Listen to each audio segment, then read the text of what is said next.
I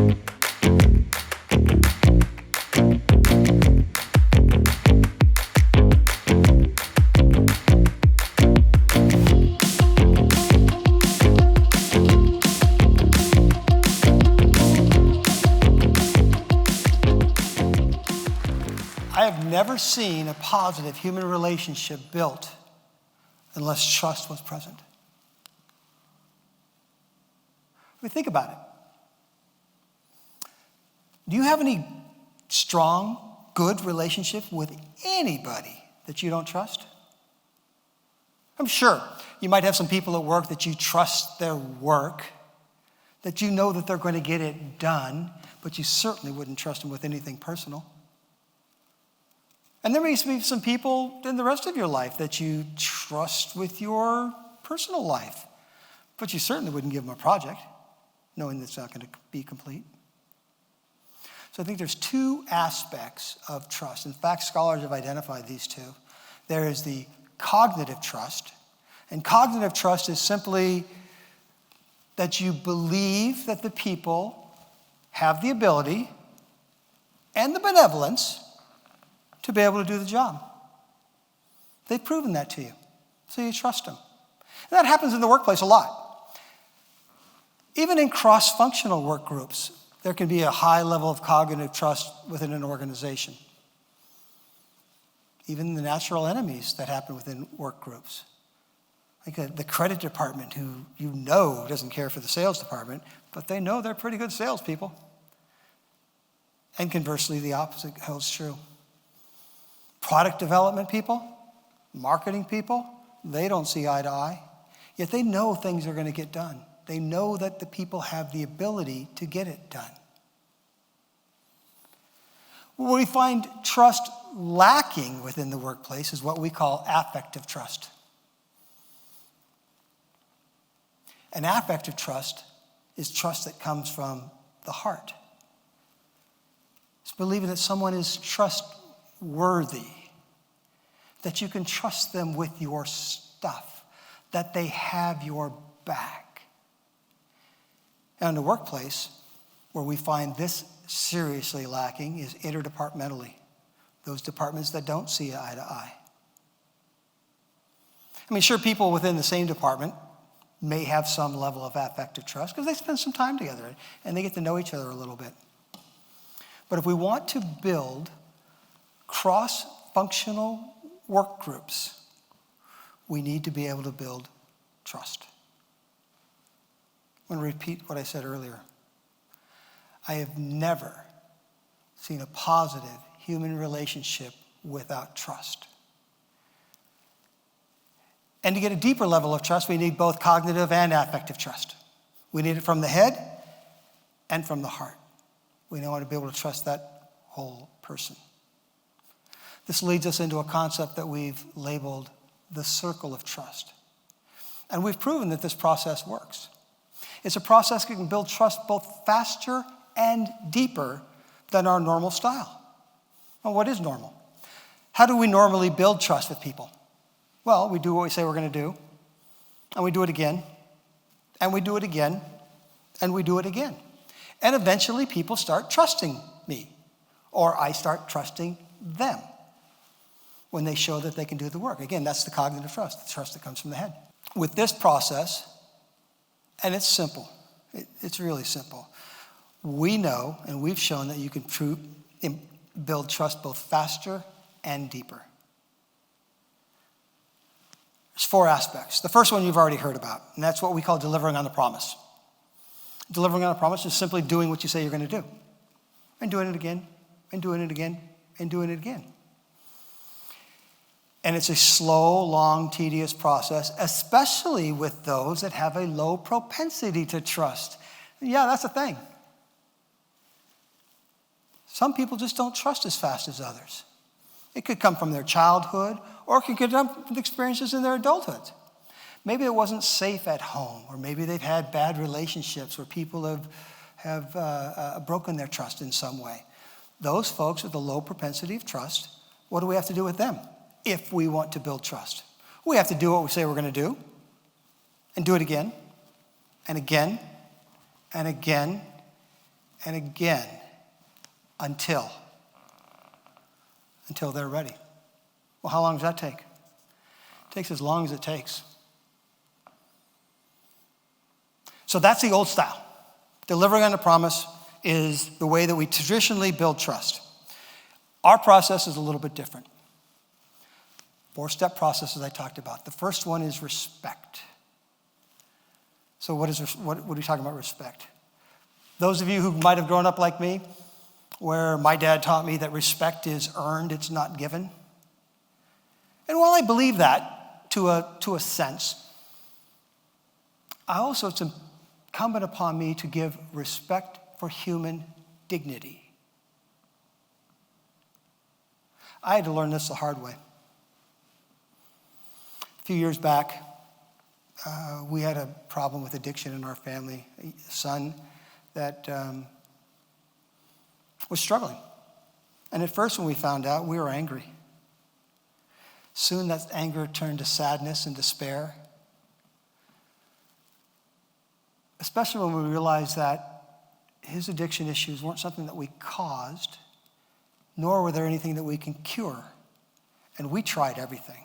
I mean, we tried bribery, we tried threats, we tried creating business programs for them, taking them to 12-step programs.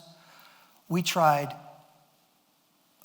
more hugging and more affection and more love, and we tried the distancing ourselves, and none of it worked.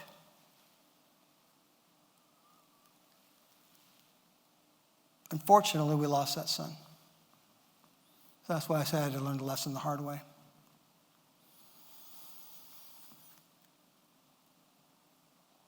But I'm also grateful for him.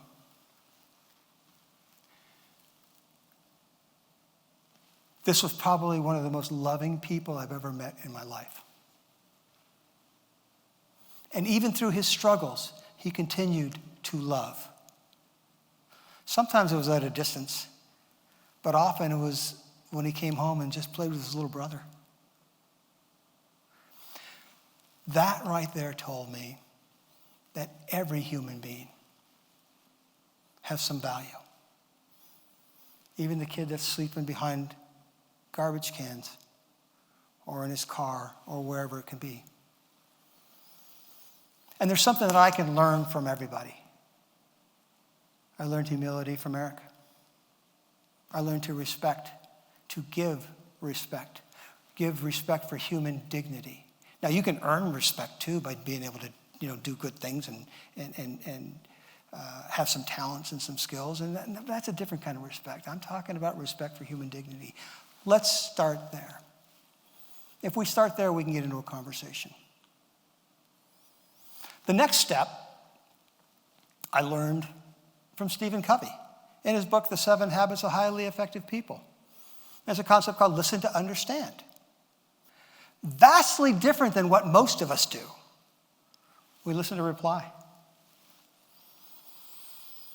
Listening to understand it, or emphatic listening, is different than that.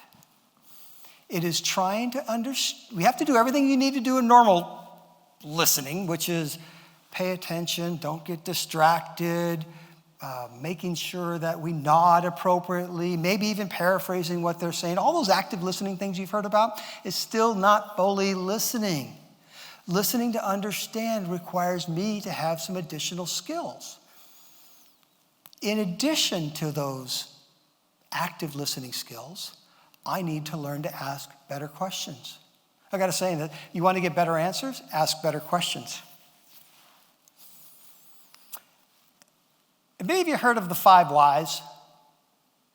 This is a process that was developed by the Toyota Motor Company. And they built it in their process of Kaizen to figure out what the root cause of problems were. And what they said was that the first thing that someone comes up with, the door won't close on the car. Ask why. You get an answer. But that's not the root cause. That's just a symptom of the problem. You go down and ask, well, why about that? And then why about that? And keep going down to 5 whys, and you'll eventually get to the root cause of the issue. And this works in personal relationships too. It works even better. We don't need to find root cause problems, but we can develop deeper relationships by using the 5 why technique. Now, I will put a caveat out here. I don't suggest using the word why. And while I believe that why is the most important question you can ask, it almost always sounds accusatory. People hear it as, why are you so stupid? Why would you possibly think like that? They hear it with this negative slant. But we can get to the why without asking why by asking open-ended questions. These are questions that you can't answer with a yes or a no, but they require a story. They require some response other than yes or no. They're not easy to form. In fact, when you're thinking on the fly, well, how do I ask an open-ended question? It gets difficult. So people say start with what or who or how kind of questions. But I have something even simpler than that. And I use an acronym that's called TED. In this case, TED stands for tell, explain, or describe. Tell me more about, can you explain a scenario where that would actually work? Describe your process, what it's going to take and how it's going to benefit us. All right? Those are statements, not questions. They're open-ended questions that require a story. Now, I think it goes deeper than that. How do we get to the 5 whys? People will give you clues on what's important to them in their story. Remember, the first answer they give you, tell me more about, and they give you their answer, isn't the answer. It's not the depth. It can go deeper than that. So here's what I do. I look for the clues, and they will provide them. And the clues are usually body language, maybe tone of voice or pitch, but I can see when some word within their story hits an emotional core. It could be their eyebrows that have raised, or it could be just anything. I focus on that word and ask my next TED question about that word. Tell me more about the Philadelphia Phillies. That seemed to spark an interest in you. And then John will go into a story about the Phillies and what it meant to him here and what it meant to them there. And I'm still looking for the emotional cues, tone of voice, pitch, body language, facial expressions, all that. And I'm going to ask another question about that. And you know what? When we first started talking about why Philadelphia is so great, what ends up happening is I hear how awesome his mother was. I get down to 5 whys, and we're now talking about his mom, something deep, right? And this works for a couple reasons. One, it shows John that I care about his story. By me asking questions about what he's telling me, that's going to show a level of care. I got a theory about care. I believe if you ever want to learn to love something, all you have to do is care for that thing. I learned this in a weird way. But think about it. Think about a puppy. Care for the puppy, you end up loving the puppy. A plant, you cared for that plant and nurtured that plant, you end up loving that plant. Furniture in the house, whatever it might be, you want to love something, show care for it. You want to love people, show care for people. Great. What does that have to do with business? Well, there's a lot to do with business. Caring for your people matters. In fact, caring for your people is the one condition that turns a team into a high-functioning team. And we can go into that in a different talk. But the word care matters. And if I show John I care, John's going to have a little more affiliation for me and a little more affection for me, and we're going to start building some of that affective trust. And can it happen in the workplace? Damn right it can. I know there's so many people that say, well, I'm not going to talk about my family at work. Why? All right? It's part of who you are. It's part of what you do. Now, can you spend all day telling stories about your family and not getting any work? No, you can't do that. You got to be reasonable about this, certainly. But if you want to start building some affective trust, listen to understand, show care. So there's more to communication than just listening, certainly. So the next phase in our process of the circle of trust, so start with respect, listen to understand, and while that is a very powerful tool, there's more to it than that. It's one we call share from experience. I first learned this with an organization that I was part of called Entrepreneur Organization, EO. EO had a protocol. They called it Gestalt Language Protocol back in the day. They don't use that moniker anymore, but basically what it meant is you don't give advice. You may have advice. You may have had that thing, but you don't give advice. And why not? I mean, I went in there thinking, I'm coming to this group of really smart people. I want their advice. The fact of the matter is I don't. None of us want to be told what to do. Typically, what I found, if I really sat back and looked at it, if I asked somebody for advice and they gave it to me, I would get really defensive right away, just immediately. It's what happens. And it happens a lot. The other thing that you find out is that when you give people advice, they don't take it anyway, do they? I mean, I've started labeling some people assholes, asking questions and not caring about what the answer is. What they're looking for is confirmation of what they are thinking. If that's all they're looking for, by asking them a few more questions, going back to the to understand concept, you can get that out and figure it out. But sharing from experience is a little bit different than telling people what they should do. Sharing from experience means simply this. After I've fully listened to their story, heard what their concerns were, figured out what the emotions in the gut of the pit of their stomach were, I might have a story that I can share that might help them. But it's not telling them what to do. I had a situation like that once. Here's what I did, and more importantly, here's how it felt. I talk about the consequences and the things that end up happening with that story, and maybe there's something in there that can help them. But I'm sharing from me. I am being vulnerable, which is another aspect of building trust, vulnerability. In fact, the word vulnerability is in the definition of trust. The ability to be vulnerable to the actions of another is the classic definition of trust. So if I want to trust, I need to be vulnerable. Sharing my experiences is vulnerable. Now, I'm not advocating that you be just an open book and be completely vulnerable to everybody and just spill your guts everywhere. That'd be stupid, right? There's got to be some safety involved, and you've got to be in a spot where people that you can trust somewhat with your story before you share that. But this is the whole process. We are trying to learn to trust. So we got to take a risk. Got to be a little bit vulnerable. The next part of the circle comes back to delivering on the promise.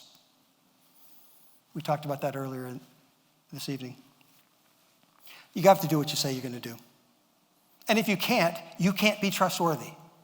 And in fact, even if you've built trust with somebody and you fail to deliver on the promise, so you don't do what you say you're going to do, it is the fastest way to break trust. So this is still an important piece of the puzzle.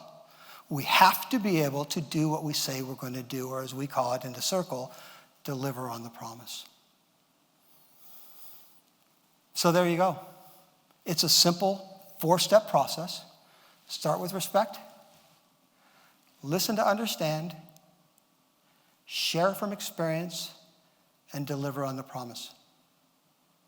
We know, and we've done studies on this, that if you go through that cycle as few as 3 times, you will start building trust with people, and therefore the ability to build a relationship with them. Because again, I have never seen a positive human relationship without trust being developed first. Oh yeah, there's one other point I forgot to mention. And here's the part that's going to be a little tricky for some of you. You got to go first. You've got to give trust before you can get trust.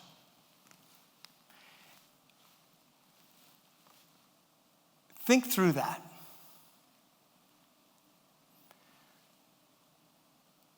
Do you have people that trust you that you don't trust? The answer is no, you don't. The opposite come true as well? No. Trust is a mutual benefit process. And if you want to build a relationship, you need to build trust. And if you want to build a relationship, you need to build trust first, especially with those that have a low propensity to trust. It's on you. You've got to do it. If you wait for them, it's not going to happen, or it might not happen.